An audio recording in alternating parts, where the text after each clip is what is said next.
시편 63편 1절에서 11절 말씀입니다.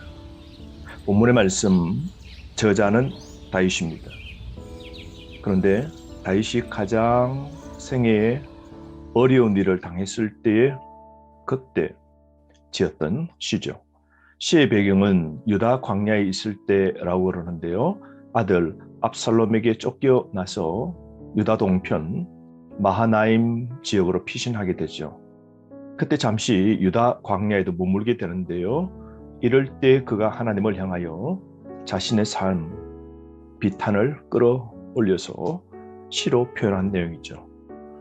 63편 1절 말씀에 보면 본문의 시의 배경을 또한 다윗의 마음을 알 수 있습니다. 하나님이여, 주는 나의 하나님이시라. 내가 간절히 주를 찾되 물이 없어 마르고 황폐한 땅에서 내 영혼이 주를 갈망하며 내 육체가 주를 앙모하나이다.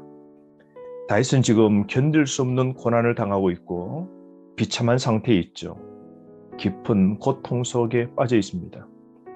메마른 광야에서 애타게 하나님을 기다리는데요. 갈망하는 물은 하나님이죠.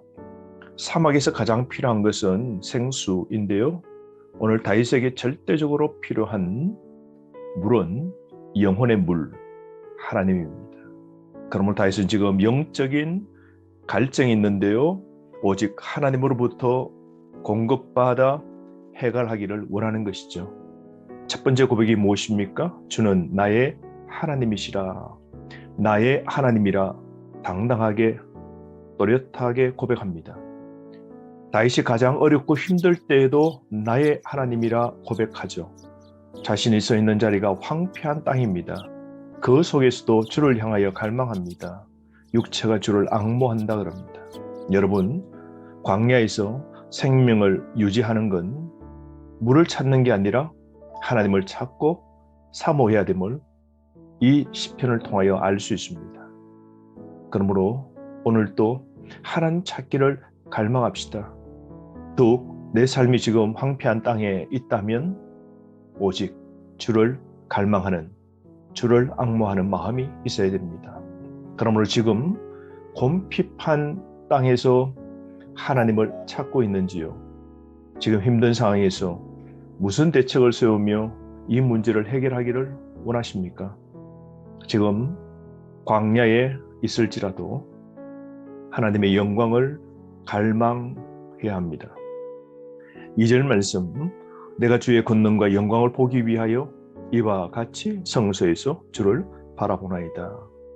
성소에서 하나님을 찾던 과거의 모습을 기억하면서 그는 피신할 때 언약궤를 가지고 가다가 다시 되돌려 놓았죠.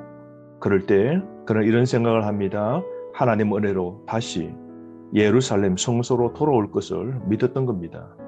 그러므로 주의 권능과 영광을 보기 위하여 오늘 하나님을 앙망하는 겁니다.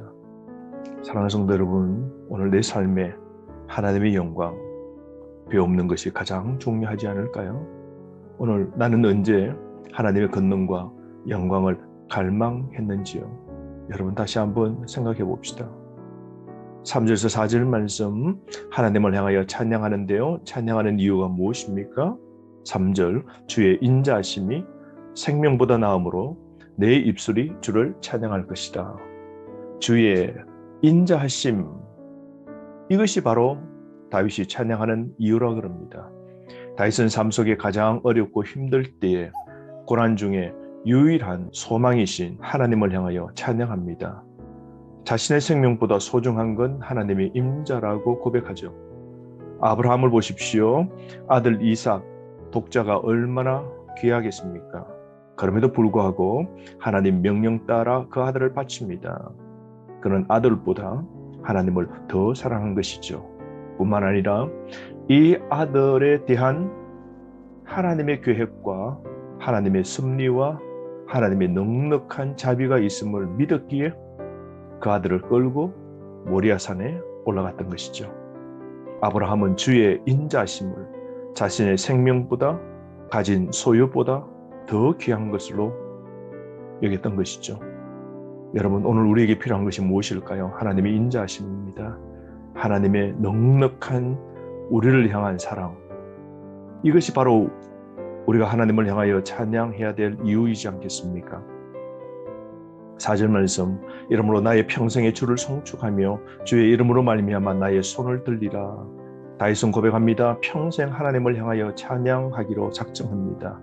여러분, 평생, 내 평생 주를 향하여 찬양하는 이 삶을 삽시다. 오늘도 마음의 손을 들고 주를 향하여 송축하는 찬양자로 사는 저와 여러분 되었으면 좋겠습니다. 비록 다윗이 실수하더라도 하나님께서 끝까지 지켜주심을 다윗은 온전히 믿고 있는 것이죠. 여러분, 다윗이 다윗된 것은 다윗의 능력이나 그의 출중한 외모가 아니라 실수함에도 불구하고 쓰임받았던 건 하나님께서 끝까지 지켜주신 인자하심이죠. 오늘 우리도 구원이 영원히 이루어지고 쓰러져도 일어설 수 있고 우리의 구원이 완전한 것은 하나님의 인자하심이죠.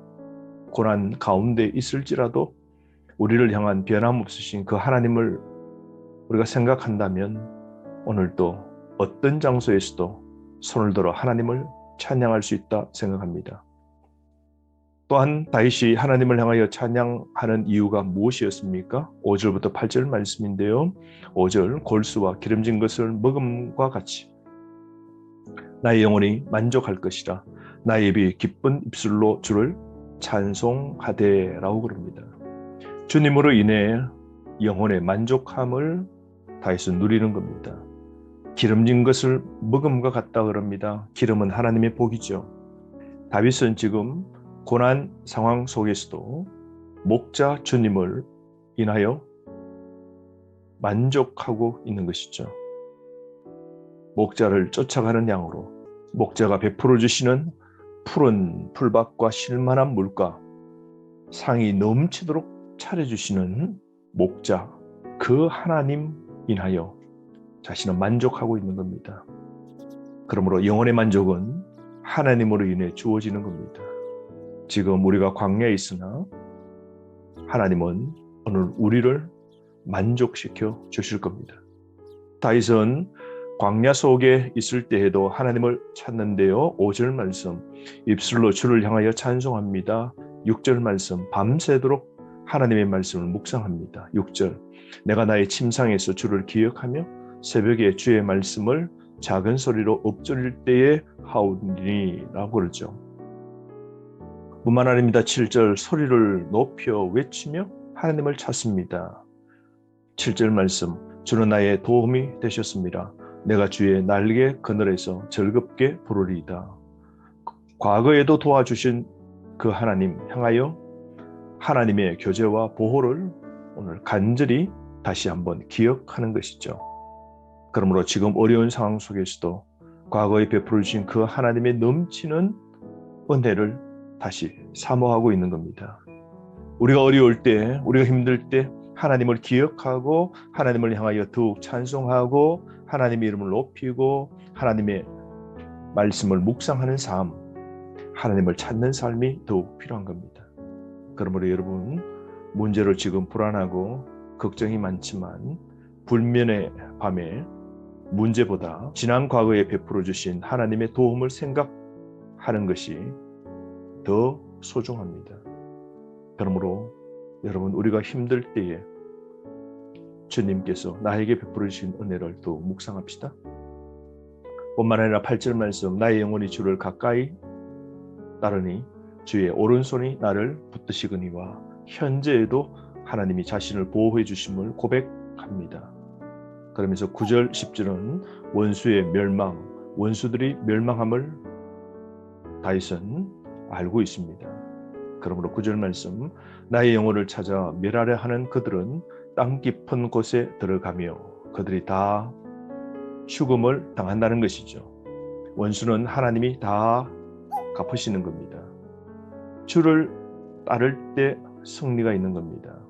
그러나 주를 대항하고 주를 따르는 자를, 의인을 괴롭히면 하나님이 악인을 심판하십니다. 그 악인은 어떻게 될까요? 10절 말씀, 카레셀에게 넘겨져 성냥이의 먹이가 된다라고 그럽니다. 그러면서 11절 말씀, 왕 다윗은 하나님을 즐거워합니다. 왕은 하나님을 즐거워하리니 주께 맹세한 자마다 자랑할 것이나 거짓말을 하는 자의 입은 막히리로다. 미래의 소망을 확신하면서 노래하는데요, 하나님께서 자신을 지금 어려운 상황 속에서도 지켜주고 계심을 확실하게 믿고 있는 겁니다. 여러분, 지금 어려워도 하나님만 신뢰하며 참고 기다립시다. 그러면 하나님께서 다 갚아주시는 것이죠. 그러므로 주의 인자심을 오늘도 기억하고 지금 어려움을 참고 견디는 것 꼭 필요합니다. 그러므로 오늘의 상황만 보지 말고 이 광야를 넘어 회복해 주시고 다시 우리를 소생케 만들어 주시는 그 하나님을 절대적으로 붙잡고 사는 다윗 같은 신앙이 필요합니다. 오늘 이 말씀을 통하여 지금의 광야에서도 너희 하나님을 향하여 찬송할 수 있고 기쁜 입술로 주를 고백할 수 있는 저와 여러분 되기를 바랍니다. 말씀으로 승리하십시오.